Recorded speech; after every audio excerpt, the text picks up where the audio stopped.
officials. She's a very vocal when she's out there. So you're going to hear her talking the athletes through what calls she's making. 2 3-minute periods in international wrestling. VYNNYK, the 2020 European Championship silver medalist for Ukraine. This year she took home the bronze at the U23, so 2 very talented young wrestlers in the semis. Speaking of talented wrestlers in the semis, in our Mat C, in our other semifinal, American Helen Maroulis and her opponent from Japan. So that's one of the matches. That's Sei Nanjo, who has been kind of in the shadow of her Olympic champion counterpart. And so Helen and Sei are on the other mat.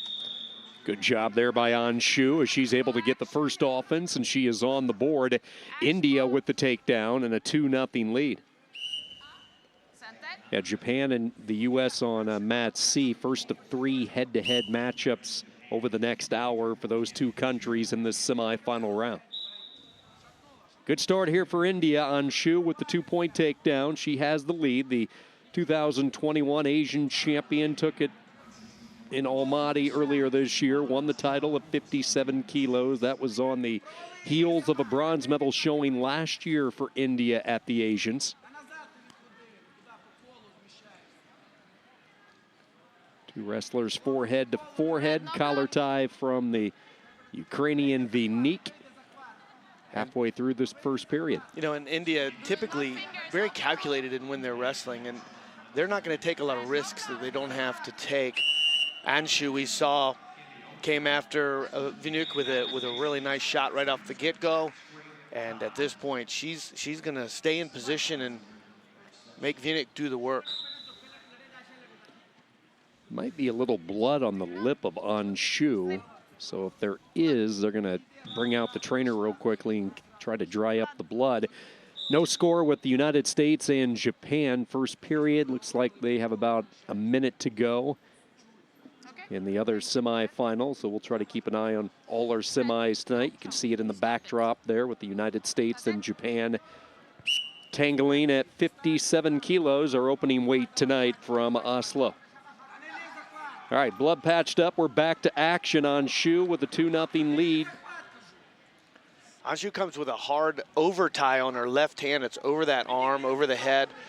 She's going to look to pull the head down, but VYNNYK doing a really nice job with the wrist roll on the offside, not allowing ANSHU to get to that attack. Yeah, when you look at ANSHU and she has that heavy collar, what are some of the options? What do you think she wants to do? The pass by, the hard shuck, It all depends on what VYNNYK's going to do. Is that with that collar tie, she can snap down.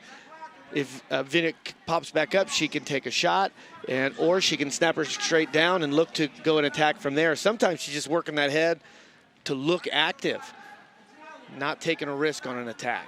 And that might not show the results right now, but you go 4, 5, 6 minutes into a match, that constant torque on the back of your neck, VYNNYK is going to start to feel that, and all of a sudden ANSHU should get a few more openings. 16 seconds to go. India with a 2-0 lead. This is the type of match we expected with these 2 athletes. Both love their upper ties, and there's that big, powerful snap down for 2. Yeah, VYNNYK came up 2 or 3 times after hard snaps by ANSHU of India. That one, she wasn't coming up. She bounced her head off the mat, and the Indian was able to come around for 2. Nice strength there from ANSHU, and a 4-0 lead at the intermission. ANSHU, the Asian champion, VYNNYK, the European Championship silver medalist last year. Now, she did not compete at the Junior Worlds in Ufa, Russia. In fact, Ukraine did not attend, so none of the Ukrainians went to the Junior Worlds this year. She's going to turn 21 next month. And ANSHU, who is already 21, family tradition. Like so many of these Indian wrestlers, her father, her uncle have represented India in wrestling in the past. She took up the sport in 2012 and simply followed her family into the sport. And she has some bright years in front of her, no doubt about it. How important was it for ANSHU to get that takedown right at the end of the first period? putting her into, the strategy really changes for VYNNYK as she comes into the second period down 4 instead of down 2. And, going for something big there, a head throw. Sometimes we see that as slip, but what you saw ANSHU of India do, what you saw her do right there was lock around the waist and just lift her up enough, change her direction to get the 2-point. If VYNNYK goes straight down to the mat with that headlock, they're going to call a slip. So they're looking for that stoppage, just that brief second to show the Indian stop and start her own attack on that. Correct. And we got a great match going on. You can see it across the way. Now 5-4 for the Olympic champion from the United States. But Nanjo with a 4-point hold, feet to back, went up 4-1, and Maroulis has come back slowly but surely with a 5-4 lead.